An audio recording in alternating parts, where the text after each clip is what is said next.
Thick fog is rising over the ocean as the sun is slowly sinking towards the horizon. It's hard to see further away than a few dozen feet, but that's enough to notice a hulking, skeletal shape in the distance.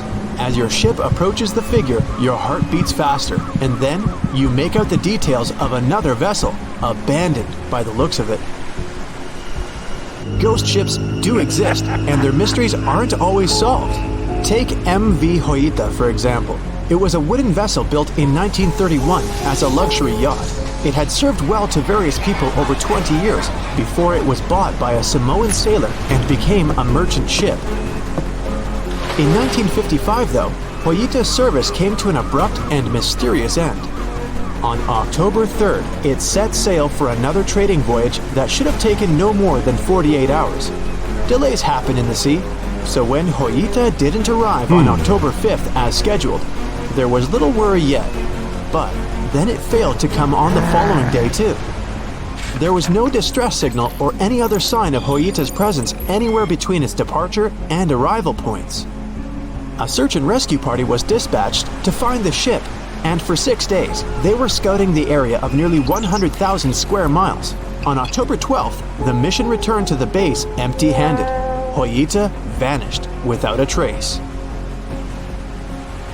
It was only a month later that another merchant ship, Tuvalu, noticed the missing vessel far away from its route, drifting in the open sea and listing heavily.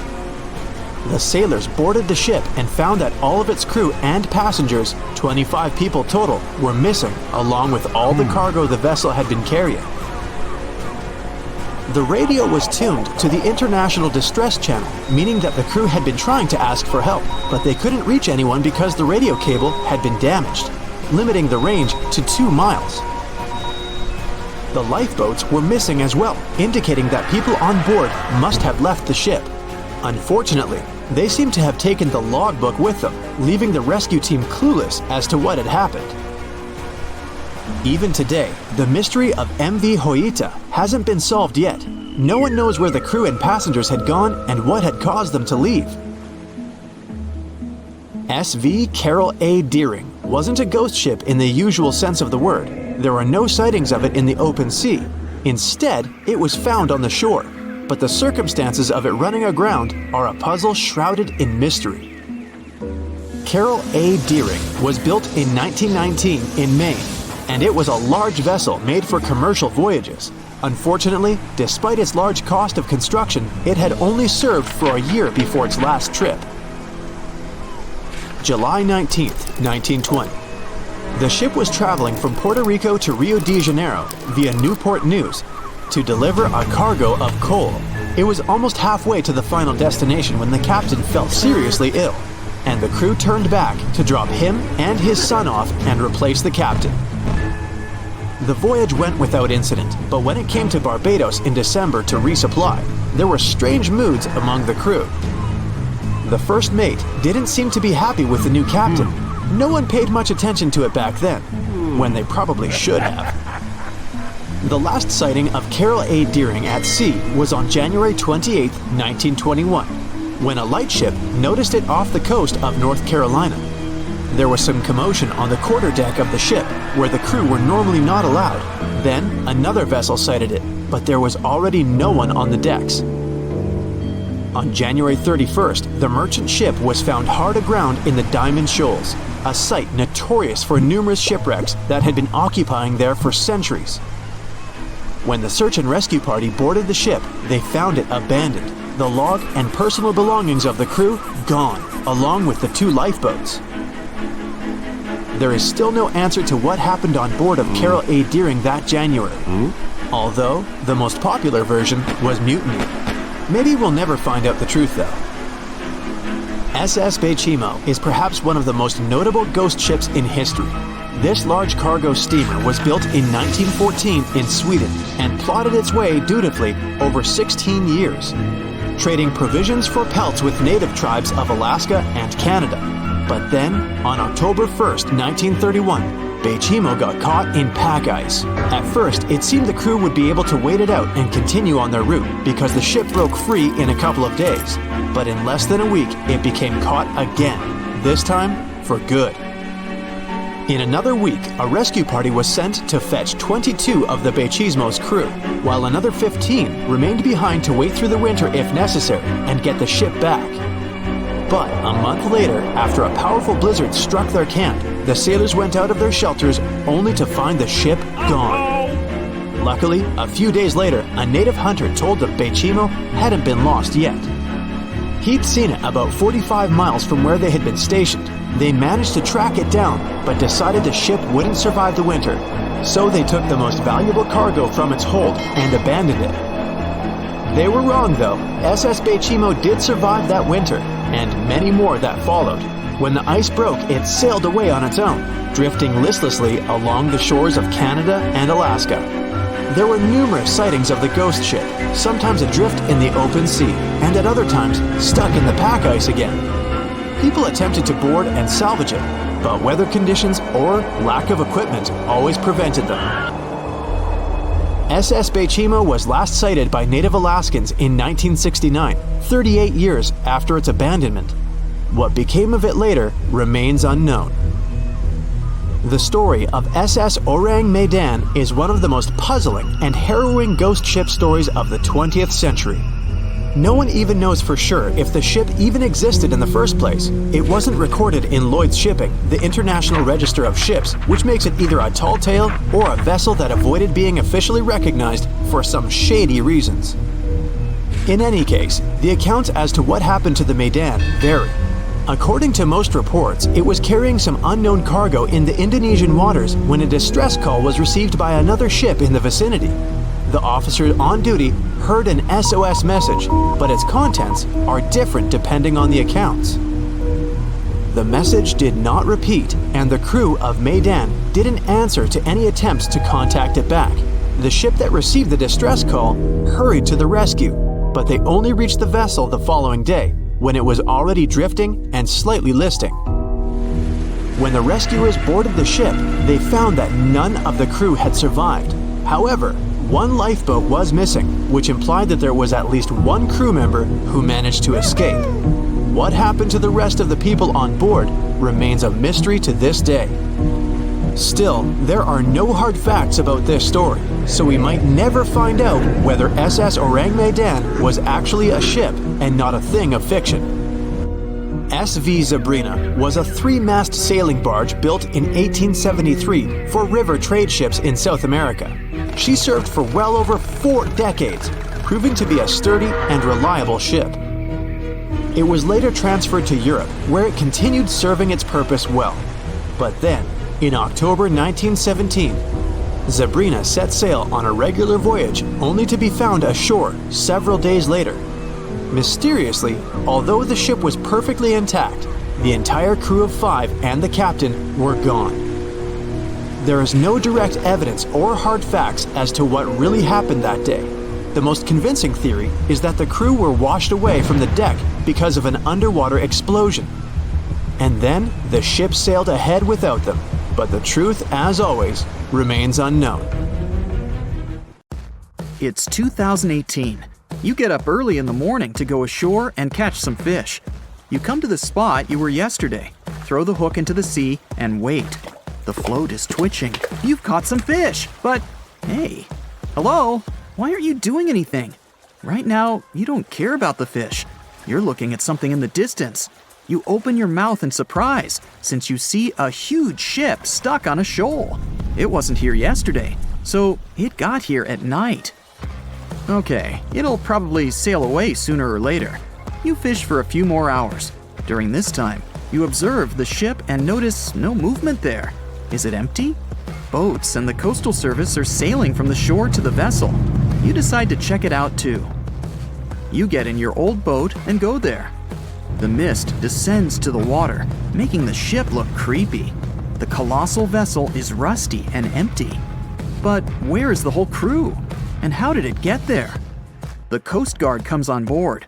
They search the hold, the cabins, and the upper deck. There's someone's stuff, some remnants of food supplies, notebooks, and clothes. Everything suggests the crew has disappeared for some reason. Fishers who noticed the vessel first didn't see anyone coming down from the board. No radio signals were sent to the port. and no one reported about the ship. It appeared here from nowhere. The only chance to get any information is to look at the number and name of the vessel. This is Sam Ratulangi, PB 1600. The Coast Guard checks the information, studies the data of all the country's ships, and no way. One company built the boat in 2001 in Indonesia. People used it to transport heavy loads across the seas around Asia.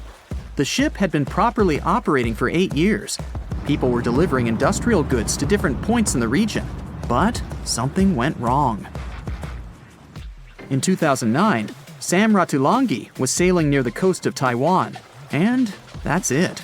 There were no further records about it. There were no reports in any port. Everyone thought it must have drowned, so no one had been looking for it for years.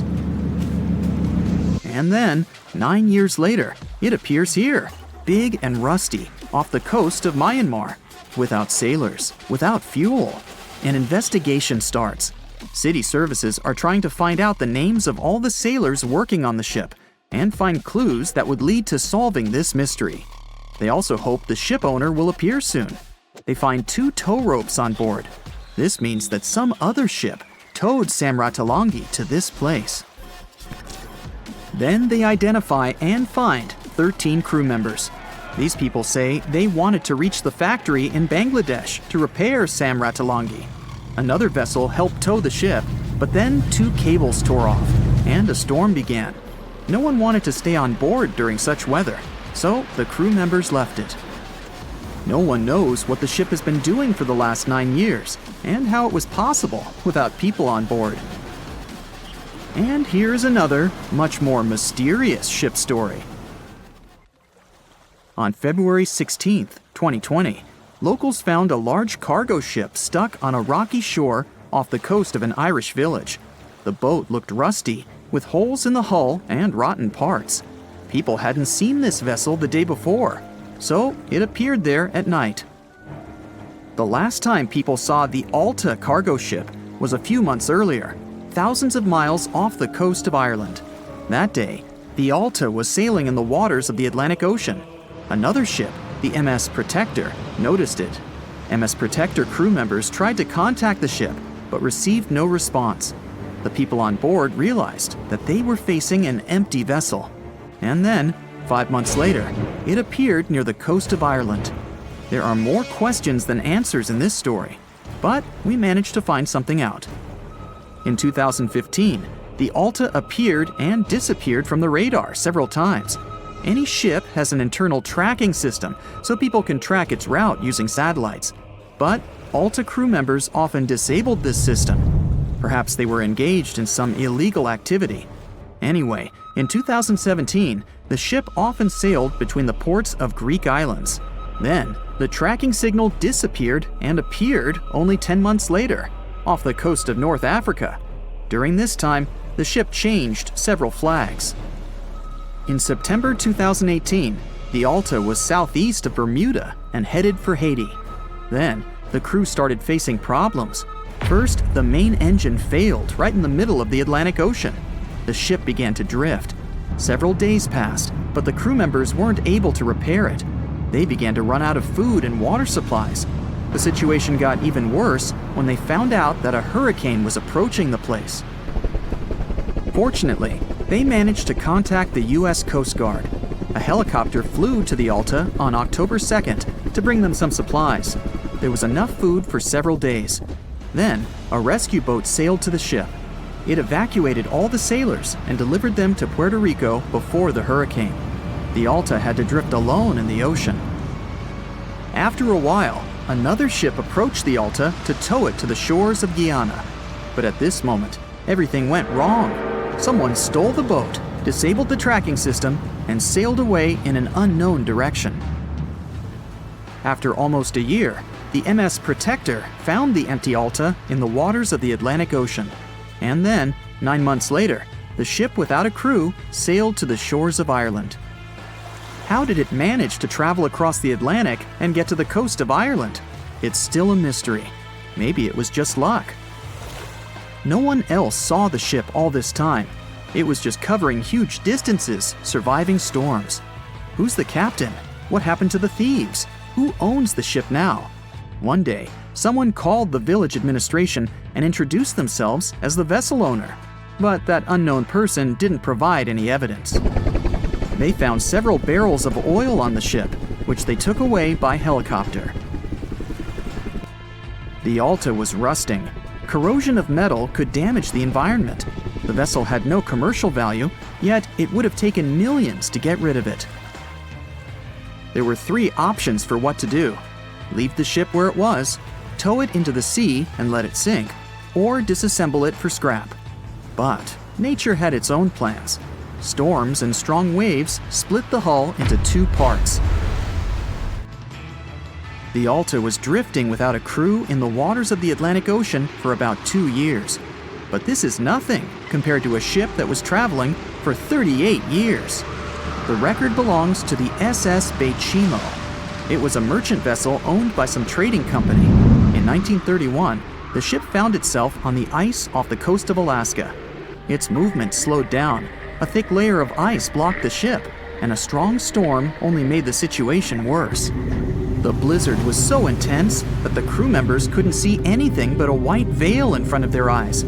Sailing any further was impossible. The team had to wait for the storm to end. They waited for a day, 2, 3 days. A week had passed, but the snowstorm was only getting stronger. Then, one day, it grew weaker. The crew members split into 2 teams. The first team went to the nearest city. The second group, along with the captain, stayed on board. They set up camp next to the ship and waited for the blizzard, which had started again, to end. There was 0 visibility. And finally, one day, the storm was over. Great! And now, wait a minute. But where is the ship? The SS Baychimo just disappeared during the blizzard. The captain was sure that the ship had sunk, so he left along with the crew. Then, a week later, they saw the vessel drifting near the area where they had lost it. The hull was damaged so severely that it was unsafe to sail on it. Repairing the ship would be pointless and expensive, so the captain decided to abandon it.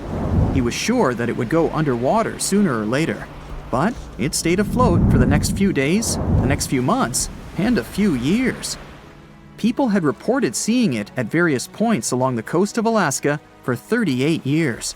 The last record of the SS Baychimo is dated 1969. Those who saw it claimed the ship was completely frozen, almost merged with the ice. Some people planned to start an expedition to find the ship, but all attempts were unsuccessful.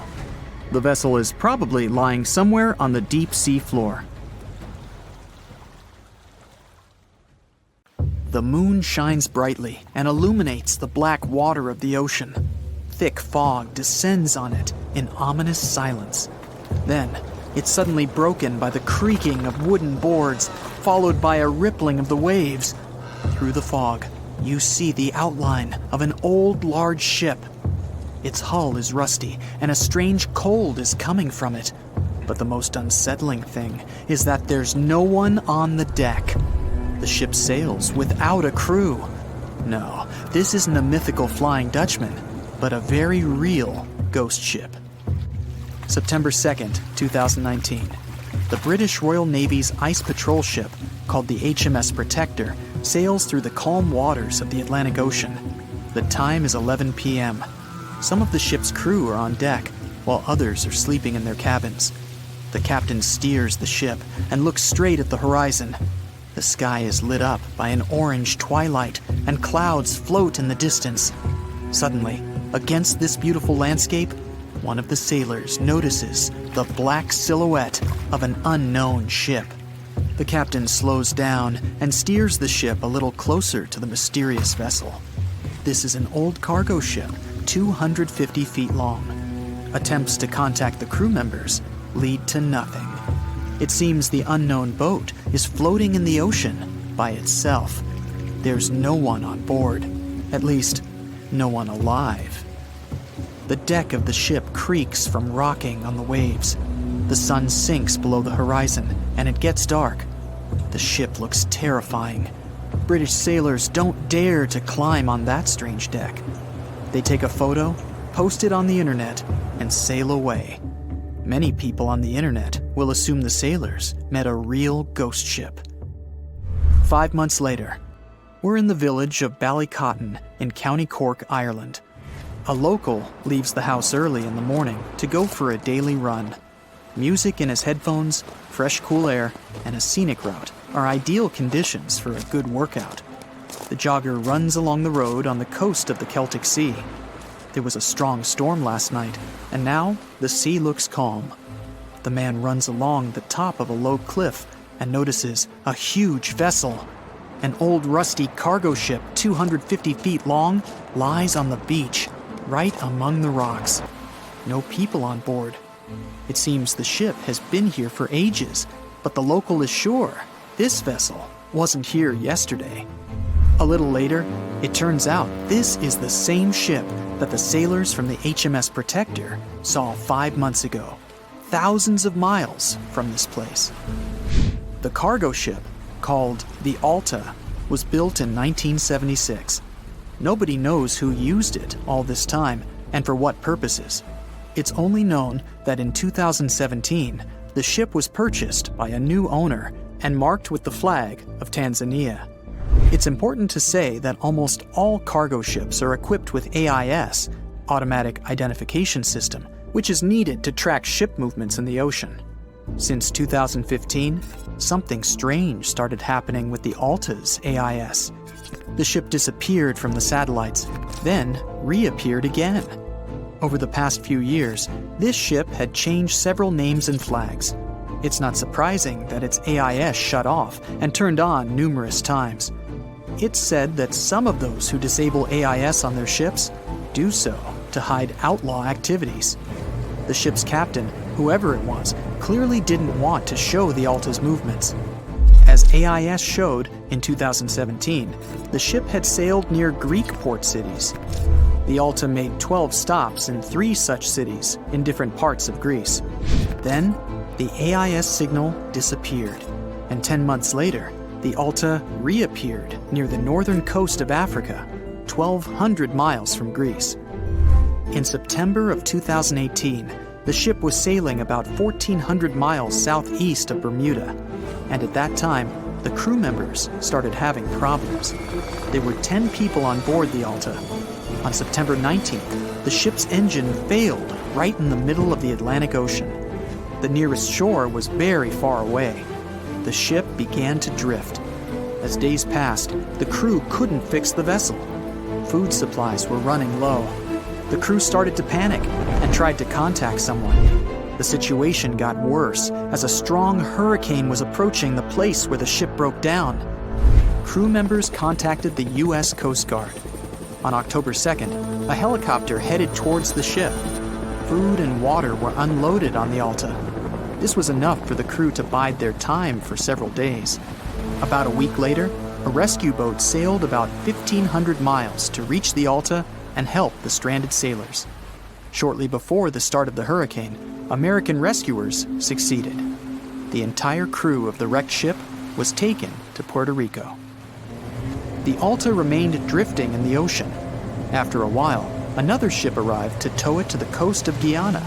Then, something went wrong. Again. The ship was hijacked. Who did it and why remains a mystery to this day. But then, for some unknown reason, the thieves decided to abandon the ship and left it to drift in the ocean. For almost a year, the ship's location couldn't be tracked. Then, in September 2019, the vessel was found by the British Royal Navy. How the Alta was able to cover the distance across the Atlantic and wash up on the coast of Ireland is unknown. An investigation has been launched in Ireland. It's necessary to identify the owner of the vessel and find a responsible person to take on the task of towing it. But no one has since been found.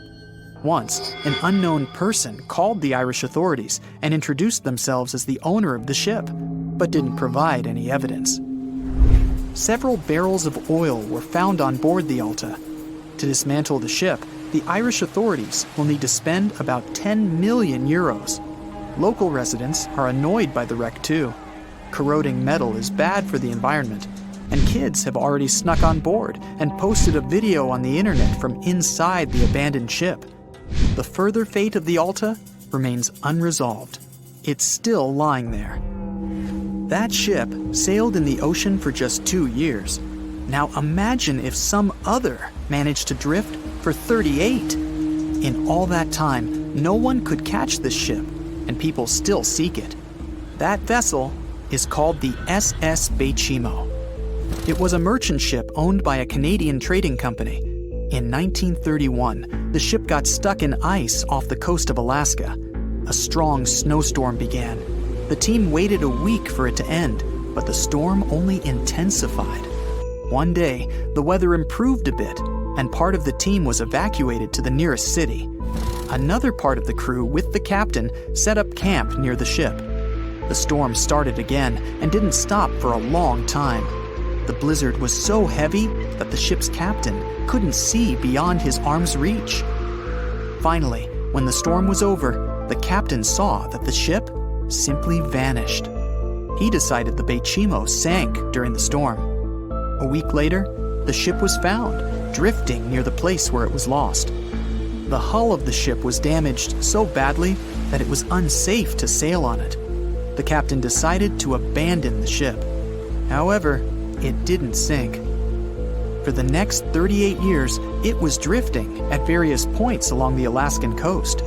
Several times, people climbed on the ship, including native Alaskan residents and a group of researchers. Attempts to save the vessel from the sea ended in failure. The salvage operations were hampered by drifting ice and bad weather. The last time it was seen was in 1969. The ship was frozen and blocked by the ice.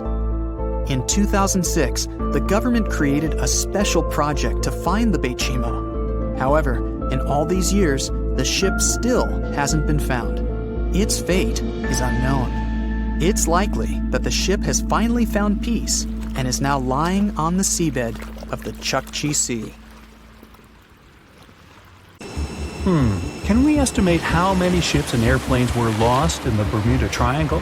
Have their disappearances resulted from human error or weather phenomena?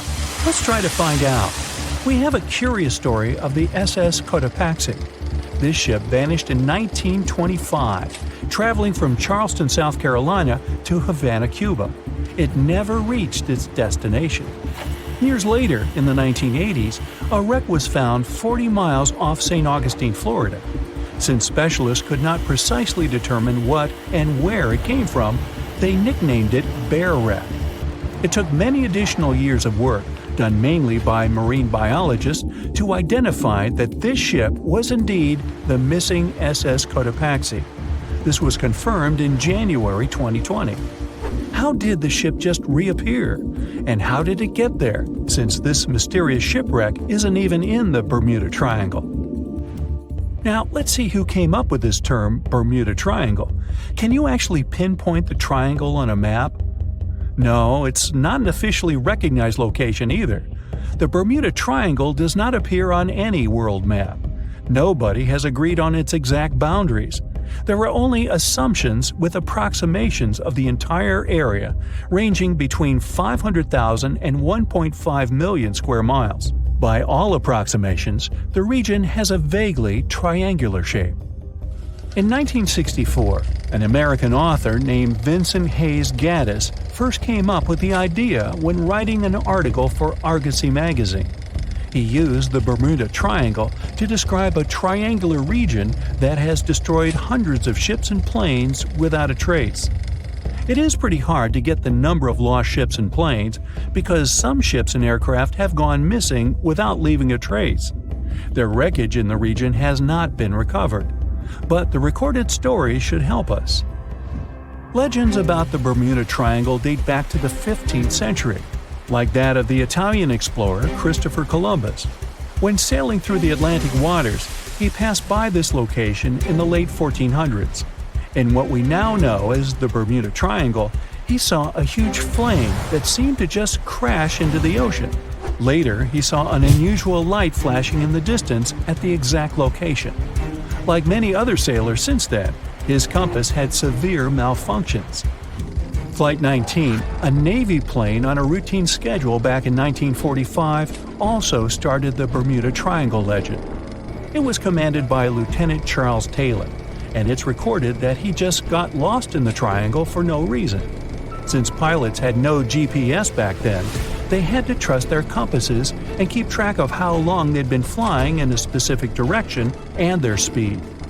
Shortly after completing the task, both of the compasses on board stopped working correctly. Records found after the plane's disappearance also indicate that Taylor didn't have a watch on that particular day. The initial report stated that pilot error was to blame for this unfortunate event. However, because people weren't satisfied with this outcome, it was changed to causes or reasons unknown after several reviews. One surviving pilot named Bruce Guerin suggested he went through an electronic fog while passing above the triangle, making him travel through time. In 1970, when this incident happened, he was flying his aircraft when it was surrounded by two huge clouds that formed a whirlpool and spiraled.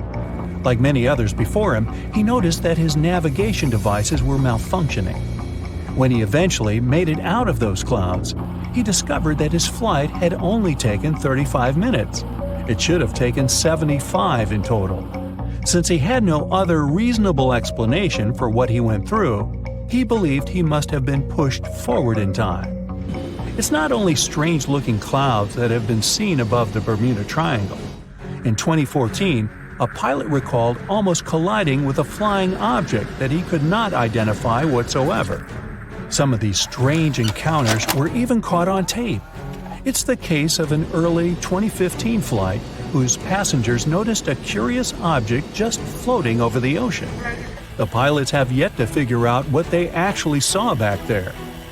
Okay, not all of the possible explanations have been this unusual.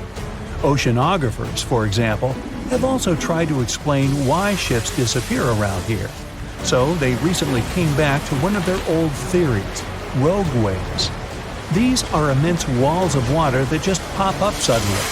If multiple such waves rise simultaneously, they overlap like a wave sandwich. If one single wave can reach over 30 feet tall and happen simultaneously, it can create a rogue wave that can surpass 100 feet high. These types of waves can quickly overtake even the biggest of ships. Meteorologists came up with their own explanation too: hexagonal clouds. These unusual types of clouds can generate winds of up to 170 miles per hour, and they're pretty significant too, some reaching 20 to 55 miles across.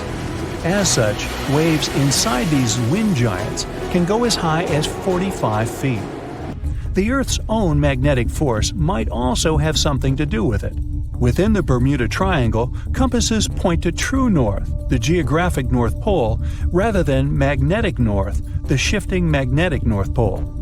Some have even explained that since these two perfectly overlap in the Bermuda Triangle, it can cause a magnetic phenomenon that could make navigational devices malfunction. It's called the agonic line. The problem is that scientists have discovered that this line moves each year.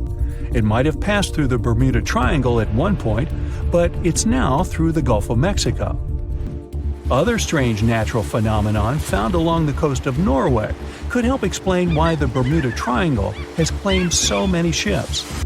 There are some deep craters there, measuring up to half a mile wide and are 150 feet deep. Scientists believe they were created by methane gas bubbles. This gas seems to be leaking from deposits hidden deep in the seabed. Once the gas reaches a certain quantity, it bursts to the surface and causes eruptions. So, do pilots and ship captains actually avoid this area today? Could this explain why there are fewer ships that get lost there nowadays? But if you've ever flown from Miami to San Juan, Puerto Rico, you probably know that's not true. As for ships, if people would avoid the Bermuda Triangle, nearly all Caribbean vacations would be spoiled. To this day, there are a lot of flights that go over the Bermuda Triangle, so it's clear nobody is avoiding it. This place is one of the most heavily traveled shipping lanes in the world. Nowadays, the Bermuda Triangle has heavy daily traffic, both by sea and air. But the Bermuda Triangle is indeed subject to tropical storms and hurricanes that happen very often. Let's also keep in mind that the Gulf Stream, A strong ocean current that causes sharp changes in local weather passes through the Bermuda Triangle. Besides, the deepest point in the Atlantic Ocean, the Milwaukee Depth, is also located in the Bermuda Triangle. The Puerto Rico Trench reaches almost 27,500 feet at the Milwaukee Depth. So, if you think about it, the whole mystery is a perfect combination of human error, bad weather, and a lot of ship traffic. This was confirmed by data provided by the U.S. Coast Guard. If you look at percentages, the number of ships or planes that go missing in the Bermuda Triangle isn't different from anywhere else. Disappearances do not happen more often than in any comparable region of the Atlantic Ocean. Official statistics say around 50 ships and 20 airplanes have vanished while traveling through this region. So that's another reason why the total number is so hard to pinpoint. Nobody could describe its rescue in official records if a boat was reported missing. There are also some events that, it turns out, didn't happen at all, adding to those false reports, like that of a plane crash back in 1937 off Daytona Beach, Florida, that local papers surprisingly revealed nothing about. We've heard stories about people surviving in the desert, Amazon forest, and uninhabited islands for weeks. Such stories show how tough and resilient people can be. But among these many cases, there is one that can really amaze you. It's the story about a guy who spent 3 days inside a sunken ship at the bottom of the Atlantic Ocean. He didn't have oxygen tanks, electricity, communications, or food, but he survived. So, it all happened in 2013 on a tugboat that was moving through the Atlantic waters along the coast of Nigeria. That day, early in the morning, there was a small storm. The tug was pulling a vessel with oil tanks. Then, all of a sudden, a huge wave formed. It crashed into the ship and broke the cable. At 4:30 a.m., the tugboat turned upside down. Its entire deck was underwater, and the ship's hull stuck out from the surface. The boat began to sink slowly. The crew of 12 people were trapped, as they all were in their locked rooms. They had closed the doors in their cabins as a precaution, since there were many pirates in those waters. Because of the locked rooms, they couldn't get out. But one of them, cook Harrison Okina, was in the bathroom during this time. The bathroom turned over. Harrison fell on the ceiling. All the clothes and toilet shelves fell on his head. He was stunned and didn't understand what was happening. When he heard the screams of the other crew members, he realized that the ship was sinking. Harrison struggled to his feet. Holding onto the walls, he slowly went out of the cabin. The water level rose above his head. Harrison took a deep breath. He intuitively, driven by fear, reached the engineering room. There was a small pocket with air. This space wasn't wholly flooded, since the water didn't get there, and the air hadn't come out. Harrison realized that this was the safest place for him at that moment. He had no fresh water and no food. He was in a cold, damp room. The floor was flooded, and Harrison's feet began to freeze. There was almost no chance of survival. The man found a soda bottle inside the room and a life jacket with 2 flashlights attached to it. By this time, the ship had descended to the bottom of the ocean at a depth of 100 feet. This is about the height of a 10-story building. The ship's hull was squeezed and made a grinding noise due to the pressure of the water. Then, Harrison heard a strange movement outside the door. It was sharks and other fish that were investigating the deck. At this point, Harrison began to lose hope. Lack of food supplies and pressure weren't the main problems. The air pocket was small, which meant there was little oxygen. Every 24 hours, an average person consumes about 350 cubic feet of air, which means Harrison had less than 1 day left to breathe. But despite this, he lived in such conditions for about 60 hours. This happened thanks to the water. The pressure around the ship was so intense that it compressed the air by about 4 times. Another problem was the cook's breathing. When we inhale, we absorb oxygen. When we exhale, we release carbon dioxide. This substance is dangerous to your health if its concentration in the air is 5%. Harrison slowly filled the room with carbon dioxide, and he couldn't get out. With each hour, it became harder to breathe. But here again, he was lucky. Water absorbs carbon dioxide, and Harrison moved and splashed it in different directions. Thus, unknowingly, he increased the water area and kept the carbon dioxide level below critical. But even here, his dangers were not over. Hypothermia may occur in a dark, cold room. It's a condition when your body temperature drops below 95 degrees Fahrenheit. You get cold, and your perception of the world gets distorted. You don't understand where you are and what's going on. You may lose your memory and even experience terminal burrowing. This weird behavior occurs during hypothermia when a person tries to find a small shelter, even if they're in a closed room. They can even start digging the cold floor with their bare hands. At the same time, a person quickly freezes and loses consciousness within 2 hours. Harrison's room was filled from below with icy water. He wouldn't have survived in such conditions if he had stayed on the floor for several hours. But he managed to build a small platform with a mattress. This kept him slightly above the water level. With each passing hour, fear and despair more and more bound the survivor's mind. He couldn't get out for many reasons. One of them was that only a little sunlight passes to such a depth, and Harrison couldn't see it. The soda bottle was almost empty, and the flashlight stopped working. The man found himself in pitch darkness, but his salvation was close. While rescuers were searching for survivors nearby, he was thinking about his family and life.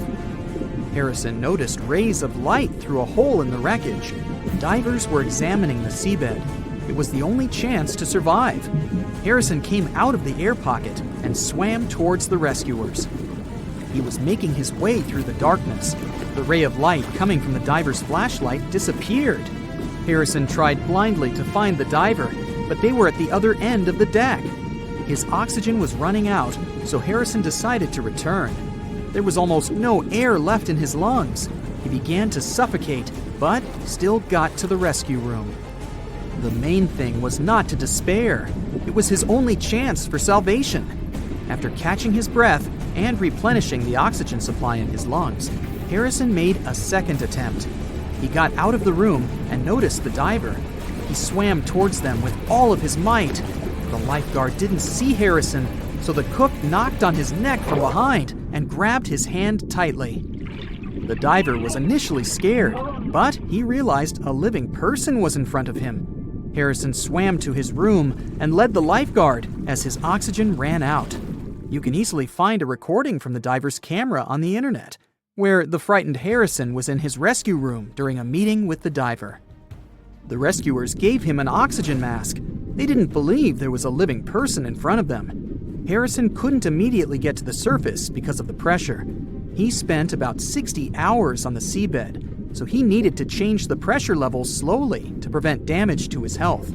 Therefore, the divers put him in a decompression chamber to gradually reduce the external pressure. Then, when Harrison got out, he saw the stars. The cook thought that he had been at the bottom of the ocean all day, so he was surprised when he found out that he had been underwater for 60 hours. Also, he thought that all the crew members had forgotten about him and left the ship at the beginning. Many years have passed since then, but Harrison still has nightmares about his air room. Sometimes he wakes up in the middle of the night and tells his wife that the bed is sinking and they're now at sea. A similar case occurred in 1991 with scuba diver Michael Proudfoot. He was studying a sunken submarine off the coast of Baja California.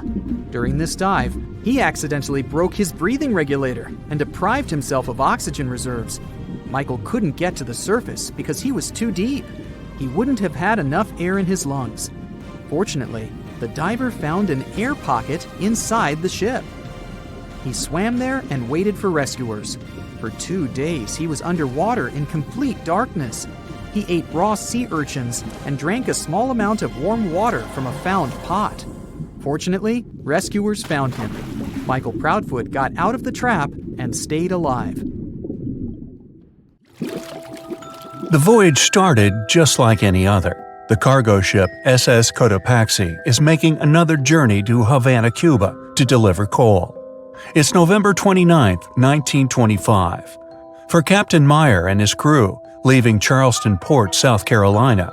It will be the last trip the ship ever makes. Its route ran through the Bermuda Triangle. 2 days into the trip, the Cotopaxi sent out a distress signal. It had got caught up in a strong tropical storm and turned over on its side. The wind was very strong and there was powerful lightning as well. Rain gradually filled the ship's hold. Then there was a bright white flash, and the ship disappeared without a trace. Later, its wreckage was found in the Gobi Desert, which is in a completely different part of the world. All 32 crew members, including the captain, were missing. Of course, the part about the Gobi Desert is fictional. For one of his movies, Steven Spielberg came up with the idea that the ship was moved there by aliens. Still, in real life, the ship was never found, and its crew really did disappear. It was officially declared missing a month afterward, and nobody could find the wreck. It seems like a classic case of mysterious things going on in the Bermuda Triangle. But most mysteries are solved sooner or later. In 2020, the Cotopaxi was found. A man named Michael Barnett had moved to Florida to study shipwrecks off the coast.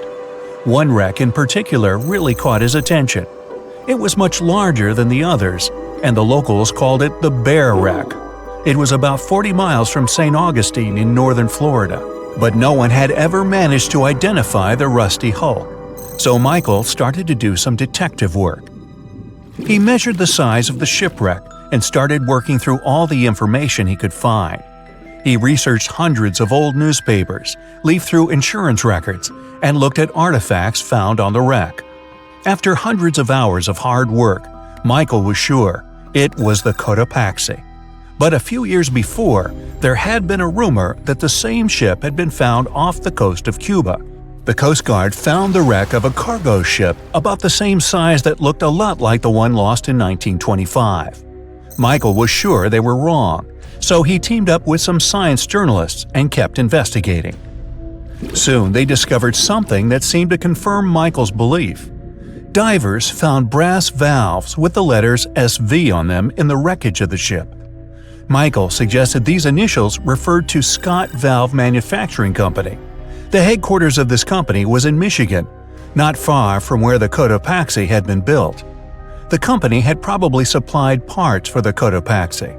So the puzzle seemed to be solved. The Bear Wreck was really the missing cargo ship. But Michael still needed to work out why the ship had sunk. Did something mysterious really happen to the Cotopaxi in the Bermuda Triangle? Later, Michael found the testimony of the ship's carpenter among some old papers. The carpenter claimed that the hatches covering the coal on the ship had been in a terrible condition before it sank. Repair work on the covers wasn't finished before the crew got the order to sail to Cuba. So if the hatch covers were still broken during the trip, water could have easily gotten on board. This water probably flooded the hold during the tropical storm. This was the real reason why the Cotopaxi went down. There was really nothing mysterious about it. It was just a mistake made by ordinary people.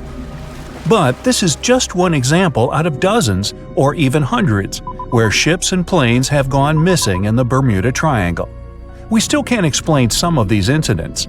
It seems like there really is something weird going on there. One of these strange events happened in 1948. A passenger jet was headed for Miami from San Juan, Puerto Rico. It disappeared in the same area as the Cotopaxi. The 32 people on board vanished without a trace. The weather was clear throughout the flight, but experts think that when the plane was about 50 miles from the coast, it could have been hit by a strong wind that knocked it off course. Years later, a similar plane was found in the area of the Bermuda Triangle, but because no one could work out the registration, it was impossible to say for sure if it was the same one. Something even stranger occurred not long before, in 1945. 5 planes went missing all at the same time. Some trainee pilots were practicing their navigation skills, but when they'd finished, it seems they couldn't find their way back home and disappeared. Many people assume they just ran out of fuel. This seems likely, but still, the circumstances were really strange. The trainees were being supervised by an experienced pilot who had 2,500 hours of flight time. He would never have let a group of newbie pilots get that far away from their base. Even now, people still debate what could have happened. Some insist the pilots ran into something supernatural out there in the Bermuda Triangle. But who knows? And here's another freaky thing that happened there which no expert has been able to explain: time travel. In 1970, Bruce Gernon was flying a plane from Andros Island to the Florida coast. When he was at 11,500 feet, a giant cloud appeared in front of him. It kept getting bigger and bigger, and he had no choice but to fly through it. As soon as he did, the plane was surrounded by darkness. It was as if the day had turned to night in a split second. Suddenly, Bruce began to see white flashes of light around him. They were so bright that they lit up the entire sky. But they weren't lightning bolts, although he couldn't really explain what they were. The plane continued through the strange cloud for almost a half an hour. Bruce noticed that the cloud changed shape during this time. The space around the plane turned into a tunnel. Then the tunnel started narrowing. Bruce became really tense as he tried to cope with the plane's controls. All his instruments and navigation equipment were going crazy, and the electronics stopped working. Then, a white light appeared at the end of the tunnel. Just like in the movies, the plane escaped the closing cloud tunnel at the very last second. Everything was fine, but now Bruce found himself in some white fog. He had no idea where he was. Then he managed to contact ground control. He was shocked when he learned that his plane was already in the airspace above Miami. It seemed that something impossible had happened. Bruce was meant to cover a distance of about 250 miles during the flight. This usually took 1.5 hours, but he had managed it in just 47 minutes, almost 2 times faster than normal. When Bruce landed, he went to check the amount of fuel left in the tank. It turned out he'd used up a lot less than the normal amount of fuel as well. Could there be a logical explanation for the time-traveling plane? Well, records show that a large number of sunspots were detected on the surface of the sun that day, and there was a strong solar wind. This could easily have made the electronics and devices on the plane go crazy. But what about the mysterious cloud? The Florida coast is a place where 2 large air currents meet. One has a high pressure and the other is a low pressure one. This causes a lot of storm clouds in the area. But people still debate how Bruce was able to cover the distance so quickly. Some people say that some kind of mysterious dark energy was involved. Others say it was a gravitational anomaly that curves space and time. Others think that Bruce is just a fraud. We still don't know the truth. So, is there really something supernatural about the Bermuda Triangle? Or is it all just coincidences and made-up stories? The truth is that no more planes and ships disappear in the Bermuda Triangle than anywhere else in the world. There's a ship drifting somewhere in the ocean without a crew. The last time someone saw it was over 50 years ago. Its story reminds of that of the Flying Dutchman, a ship that's bound to sail forever and bring disaster to whoever sees it at sea. At least the legend says so. Unlike the Flying Dutchman, the SS Baychimo was definitely real and built for a German company in Hamburg and began as an ordinary cargo ship. It was trading supplies between Hamburg and Sweden in the Baltic Sea starting from 1914. It had a strong steam engine and a hull made of steel. A few years later, it became British property. Then, in the 1920s, a Canadian company purchased it for around $18,000, a huge amount of money back then. The new owner, the Hudson's Bay Company, was actively using the ship for several years. They would often send it on voyages from its home port in Scotland to Siberia, Alaska, the Yukon, and the Northwest Territories. It also passed through the Panama Canal and even the Suez Canal, with fur pelts for sale on board. Sometimes it would also transport passengers. It had completed 9 successful voyages before this strip of good luck came to an end. Starting from the 1930s, SS Baychimo would have trouble with ice and storms. When it first got trapped in ice in October of 1931, some of the crew managed to escape to Alaska. 15 of 22 sailors decided to stay with their vessel and try to save it. They had furs and other valuable cargo worth around $58,000 aboard. The company sent them supplies to survive the winter. They set camp near the ship out of the hatches, tarpaulins, and other materials, and offloaded the cargo. At the end of November, a blizzard rushed through the area, and it seemed like it had taken the ship with it. The ice platform had survived, but the ship broke free. Some of the crew members were sure it had sunk. But soon after, they heard from one of the locals who had spotted their ship around 45 miles away from their camp. The crew moved on with their lives, and the ship started its journey as a runaway vessel. People would spot SS Baychimo once a year or so, all the way until 1965. It was mostly spotted off the coast of Alaska. A man going to Nome with his sled dog, along with prospectors, explorers, and treasure hunters, all claimed to have seen SS Baychimo. Someone tried to board it and take it to port, but ended up stranded on it for days because of horrible weather. Others got luckier and managed to take a whaleboat, some furniture, and other valuables from the vessel. Those who got close to the ship saw that it was damaged and missing the propeller. Still, it stayed afloat without a crew for at least 38 years and became the longest sailing ghost ship in history. In 2006, the Alaskan authorities started a project to solve the mystery of this ghost ship of the Arctic and finally find SS Baychimo, either still above or below the water. So far, the project has not been a success. SS Baychimo remains one of the estimated 4,000 ships that have disappeared off Alaskan shores. If the legend of the 17th century isn't lying, this ghost ship could be sailing somewhere along the Flying Dutchman. It belonged to the Dutch East India Company. Its captain managed to do the impossible for that time and sailed from Holland to Indonesia in only 3 months.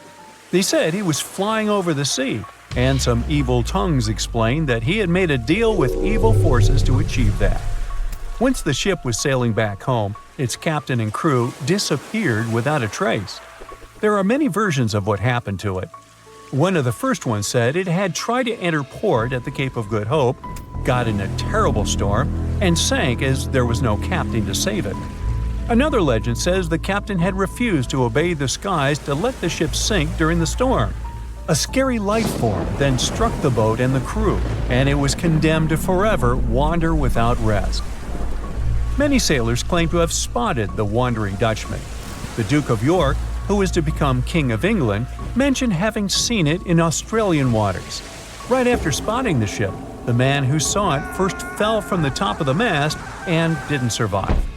There were more encounters with this legendary ship up to the middle of the 20th century. Ships would nearly collide with it as the Flying Dutchman jumped out of the blue.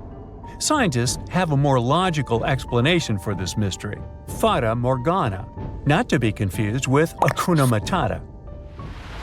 Now, when you're out at sea on a hot day and the air is all wavy, it feels like when you look at the road on a scorching summer day. That's because of something called atmospheric refraction. When light passes through different layers of air with different temperatures and densities, it bends and twists. Sometimes, under certain conditions, this bending of light can create really bizarre optical illusions over the ocean, like sightings of the Flying Dutchman. The Fata Morgana phenomenon can make distant objects appear distorted, stretched, or even lifted above the horizon. So you can see a ship far away, but because of the way the light is bending, it will look like it's floating above the water or even disappearing and reappearing. A Fata Morgana is most commonly seen in polar regions, especially over large sheets of ice that have a uniform low temperature. But you can see it anywhere, even in deserts and over lakes on hot days. The first stories about ghost ships go all the way back to ancient Greek and Roman mythology. One of the most famous ghost ships in history is the Mary Celeste. This brigantine was traveling from New York City to Genoa and was fully stocked with provisions, but missing a crew when it was discovered in the Atlantic Ocean in 1872. The crew's personal belongings were also there, completely undisturbed. The final entry in her log was made 10 days earlier. We still don't know what happened to its crew, and the ship has inspired many spooky stories and legends. The Lady Lovibond was another legendary schooner that is believed to have been wrecked off the coast of Kent in the middle of the 18th century. The story tells that the ship's captain, Simon Reed, had just got married and took his bride on board for a celebratory cruise, despite the superstition that it could bring bad luck. They were on their way to Portugal when the first mate, who is also in love with the captain's new wife, went mad because of jealousy, attacked another crew member, and then took over the wheel and steered the ship straight into the dreaded Goodwin Sands. No one aboard survived, and the schooner is said to reappear as a ghost vessel every 50 years. In present times, many vessels become abandoned and turned into ghost ships intentionally. There are thousands of them floating in U.S. rivers, lakes, channels, and coastal waters. Some people lose their boats in storms and other extreme weather. Others have to abandon their boats because maintaining them can cost 10% of the boat's price. Plus, docking a vessel can add up to several $1,000s every year. Most boats have been made of fiberglass, so an owner can't just recycle them as scrap metal. So, once they want to get rid of it, they often tie it to a dock and sneak away, or leave it floating far away from the shore, or just try to sink it. When ghost ships sink in shallow waters, they can cause damage to coral reefs, mangroves, marshlands, oyster habitats, and wetlands. Plus, they can collide with unsuspecting regular ships and cause real trouble. So, don't do that. Enough said.